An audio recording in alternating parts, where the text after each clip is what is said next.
tem mais de 200 obras em seu catálogo, com destaque internacional na Europa e América Latina. Formado pela Juilliard School, em Nova York, atua também como pesquisador, palestrante e curador de projetos de música de concerto brasileira. Sua trajetória inclui prêmios, estreias em festivais mundiais e um filme dedicado à sua obra. Confrades e confreiras, vamos receber o maestro Eric Krol com a palestra O Simbolismo no Paraná e a Criação Musical.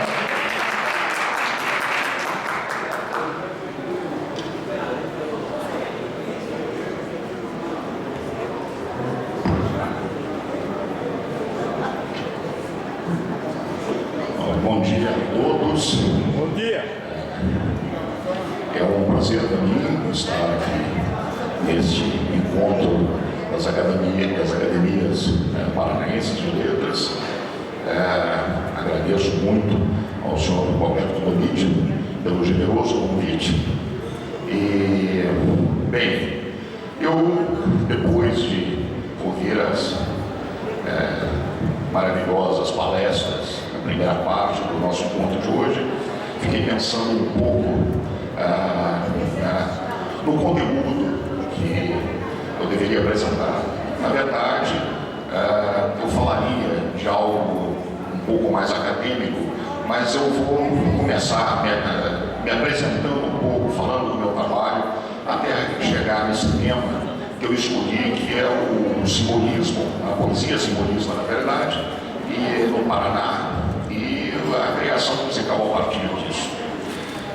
Uma pergunta que muitos me fazem, começa pelo meu nome, Eric Krol. É um nome americano, meu pai era americano, mas eu nasci no Brasil. Então, na verdade, sou de Minas, sou de Belo Horizonte, moro em Curitiba há 32 anos, fui professor da Escola de Música e Belas Artes do Paraná, hoje é parte da Unespar, me aposentei em 2022, mas atuo como diretor artístico da Orquestra Filarmônica da UFPR desde 2003. A orquestra tem uma atividade regular, não é uma orquestra profissional, mas ela vem se desenvolvendo dentro de um modelo que, de uma certa maneira, nós estabelecemos, que é uma orquestra parcialmente comunitária, formada de estudantes de música e pessoas da comunidade, e selecionamos anualmente, através de edital, os seus membros. O apoio vem da universidade através de bolsas, chamamos de bolsa cultura. Fazemos 4 concertos por temporada, ou seja, cada ano 4 concertos. Bom, a minha trajetória pessoal é um pouco peculiar. Meu pai veio para o Brasil nos anos 50, quando Juscelino Kubitschek era presidente, e havia todo um processo desenvolvimentista no Brasil, principalmente na área de energia elétrica. Meu pai era aposentado, tinha se aposentado na Tennessee Valley Authority, TVA, que foi uma empresa que existe até hoje, mas fundamental dentro do período do New Deal nos Estados Unidos, proposto pelo Roosevelt depois da Grande Depressão, e que era justamente uma empresa destinada a gerar energia elétrica, principalmente energia hidroelétrica, para a industrialização de boa parte do sul dos Estados Unidos. Meu pai veio como um especialista em turbinas hidroelétricas e foi responsável pela represa de Três Marias em Minas, no início da construção. Minas tinha um potencial, vamos dizer, de hidroelétricas muito importante que São Paulo precisava. Então, Minas produzia energia para São Paulo a partir daquele momento. Nessa época foram criadas todas essas grandes centrais energéticas, a CEMIG em Minas, a CESP em São Paulo, a Copel aqui no Paraná. Enfim, foi tudo num uma mesma época. Bom, a minha mãe era brasileira, a família da minha mãe toda do oeste de Minas, lá daquela região de Patos de Minas. Eu ia pegar no flagrante, mas não consegui. Eles se conheceram lá em Belo Horizonte, casaram. Eu perdi meus pais muito cedo, com 3 anos de idade. Meus pais faleceram um lapso aí de 3 meses, um em relação ao outro, e eu fui para a casa dos meus avós. Na casa dos meus avós, eu tive um contato com um mundo muito interessante e que praticamente marcou toda a minha vida.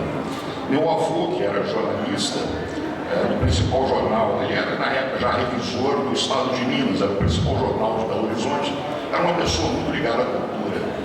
Ele lia muito, tanto em português como em francês, gostava muito de música de concerto, uns conhecem por música clássica, artes, tudo isso ligado à alta cultura, foi uma coisa que entrou na minha vida quando eu tinha 3, 4 anos de idade.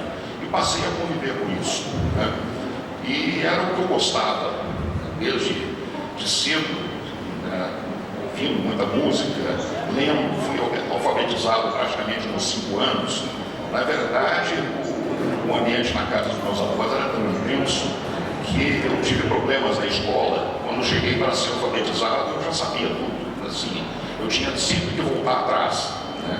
Era uma dificuldade. Né? Mas, de qualquer maneira, esse meu processo me fez me sentir muito atraído para a música, principalmente na música de concerto. Na época era muito comum nas bancas de revista aparecerem coleções de LPs com histórias da música, história da música universal, coisas assim. E eu colecionava aquilo tudo. Eu me lembro ainda, na época ainda se chamava primário, depois do meu primeiro grau, de pegar meus coleguinhas, levar para casa e obrigar a ouvir uma sinfonia de Beethoven inteira, turminha de 7, 8, 9 anos de idade. E eles ouviam. E aos poucos começávamos a disputar. Mas eu gosto mais disso, eu gosto mais daquilo. Não, Mozart é mais legal que Beethoven. Não, Beethoven é melhor e tal. Essas discussões eram muito comuns. Acontece que esse entre houve uma contradição interessante. Meu avô, apesar de gostar muito dessa alta cultura, era de uma época, uma geração, e viver de arte no Brasil era muito complicado, era muito sofrido. Então ele não gostava muito da ideia de eu me aprofundar demais nisso. Eu já querendo estudar um instrumento musical, primeiro no início da piano, e ele muito relutante em me deixar estudar, achando que fosse acontecer o que realmente aconteceu, que eu fosse querer me envolver profissionalmente com isso. Mas não teve jeito. Né? Tanto fui que na adolescência comecei a estudar violino e também cresci com a ideia de que quando eu fizesse 18 anos eu ia para os Estados Unidos. Eu trabalhei para isso. Meu avô, embora não falasse uma vírgula de inglês, na casa dos meus avós ninguém falava inglês, ele me obrigou a estudar inglês a partir dos 5 anos de idade. Então, quando cheguei nos Estados Unidos, eu já me comunicava muito bem. Aliás, nesse ínterim, meu pai era bem mais velho que minha mãe, então assim, os meus familiares nos Estados Unidos todos já tinham falecido, tinha um tio vivo ainda. Ele veio ao Brasil me conhecer depois que se aposentou. E aí, para surpresa dele, consegui me comunicar com ele. Fui morar com ele e minha tia, perto de Miami, em Fort Lauderdale. Fiquei um tempo, depois me mudei para Connecticut, onde tinha parentes também do lado brasileiro. Uma tia também casou com um americano. E em Connecticut, aí as coisas começaram a ganhar uma outra forma. Eu sabia da existência da Juilliard School em Nova York. E um dia fui para a Juilliard School conhecer, fazer uma visita, entender como aquilo funcionava. E vi que eles tinham um programa, como é uma escola privada, depende de financiamentos, doações, enfim, do sistema americano normal. Eles ofereciam o que eles chamavam de curso de extensão. A extensão lá é um pouco diferente do que a extensão entendida nas universidades brasileiras. Na verdade, é o seguinte, desde que eu mostrasse habilidade, eu poderia frequentar qualquer disciplina isolada dentro do curso. Eu pagava por isso. Como cidadão americano, eu podia trabalhar, trabalhava em alguma coisa pesada, aquela coisa que todo mundo faz, garçom, lavando prato, eu cheguei a fazer coleta de lixo também. Aí eu tinha dinheiro, pagava as disciplinas na Junior School, e lá realmente foi o paraíso. Eu encontrei alguma coisa que eu nem sabia que existia. Estamos falando dos anos 70, época que não existia internet, nada disso. O conhecimento realmente era nos livros, no caso da música nas partituras, nos discos LPs, que eram caros. Eu chego na biblioteca da Junior School, eu tenho todos os LPs do mundo à minha disposição, tenho uma musicoteca fabulosa, uma biblioteca de vários assuntos, e ainda por cima, quando eu pego o cartão, fazendo só 2 disciplinas isoladas, pego o que eu podia pagar, com aquele cartão da Junior School, tinha acesso ao sistema de bibliotecas públicas de Nova York. Aquilo era o paraíso. Eu passava horas, mergulhado, pegando partituras emprestadas com cabines próprias, com fones de ouvido, para ouvir, estudava as obras, uma depois a outra. Continuei tocando instrumento. Nos Estados Unidos eu passei para a viola, para um violino um pouco maior, a viola de arco, instrumento de orquestra, que tem um timbre muito peculiar, um timbre um pouco mais grave, intermediário entre o violino e o violoncelo. Só que a minha coisa realmente estava para a criação. Para pesquisa, e também uma outra questão muito interessante. Foi nos Estados Unidos que eu acabei descobrindo a música de concerto no Brasil. Quando eu estava no Brasil, eu ouvia falar de compositores como Villa-Lobos e Carlos Gomes, não levava muito a sério.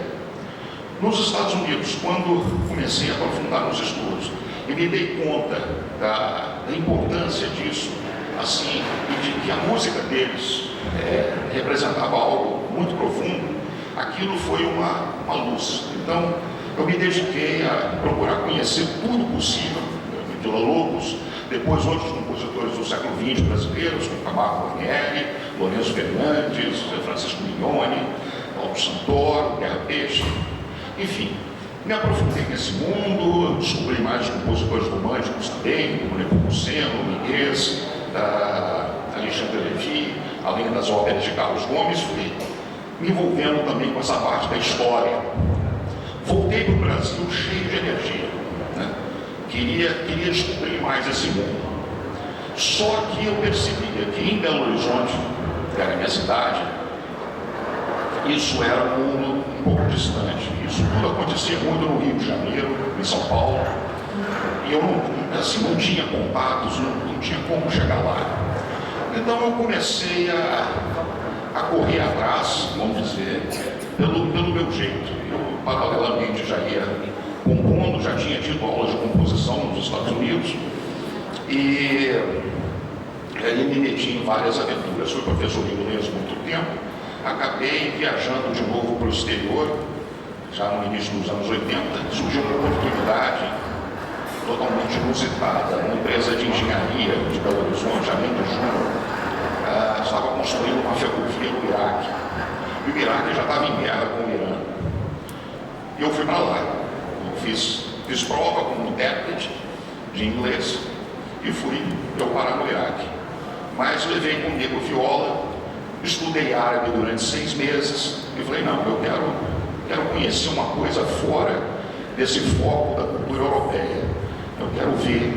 E foi uma experiência muito intensa, porque eu trabalhei no deserto, morei ali naquela região ao longo do rio Eufrates, entre Bagdá e a fronteira da Síria, região que mais tarde aquele Estado Islâmico ocupou.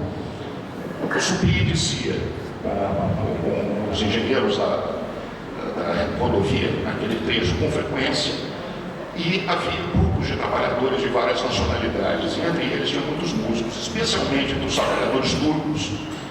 E quando os turcos descobriram o meu interesse por música, eles me chamavam para as festas deles. E eles viravam a noite tocando instrumentos típicos deles, cantando, improvisando. Toda essa cultura de música no Oriente Médio tinha um elemento de improvisação muito forte, Não era música, vamos dizer, estanque, pegavam uma partitura e tocavam exatamente o que estava ali. Eles, quando muito, tinham algumas escalas que se repetiam, mas improvisavam em cima daquilo. Aquilo me deu uma perspectiva muito ampla, Quando eu voltei para o Brasil, eu já queria conhecer, isso daí me deu mais curiosidade ainda de conhecer outros períodos da música de concerto no Brasil. Eu percebi também, nada contra a parte de música popular, folclórica, mas eu tinha que dirigir meu foco. Eu quis saber mais sobre o período colonial, a época anterior ao século XIX. E é claro que esse período lá em Minas é muito forte. Eu acabei tendo uma oportunidade de trabalhar em Ouro Preto. Eu morei em Ouro Preto e trabalhei na UFOP durante 12 anos, dedicado inteiramente à pesquisa de música religiosa, que foi composta na região, e depois também mantive contatos com outras regiões do Brasil. Circulei muito por aquelas cidades históricas, ali Ouro Preto, Baiana, São João del Rei, Tiradentes. Em São João del Rei, por exemplo, que é a única cidade que conseguiu manter viva toda a tradição musical, eles têm duas orquestras que nunca pararam de tocar desde o século XVIII, que é a Lira São Joanense e a Orquestra Ribeiro Bastos. Elas disputam, até hoje, qual que é a mais antiga. Uma, supostamente, foi fundada em 1779 e a outra em 1792. Mas uma acusa a outra que a data está errada. Assim, eles não chegam a um acordo. Mas, em função dessa disputa, a música continua, né? Continuou o ponto tal que, quando veio o Concílio Vaticano II na Igreja Católica, em 1961, 62, por aí, que a missa em latim foi abolida, eles aboliram a missa em latim, mas a música continua, a música sacra antiga em latim. Eles simplesmente ignoraram a bula papal e ninguém falou nada. Os bispos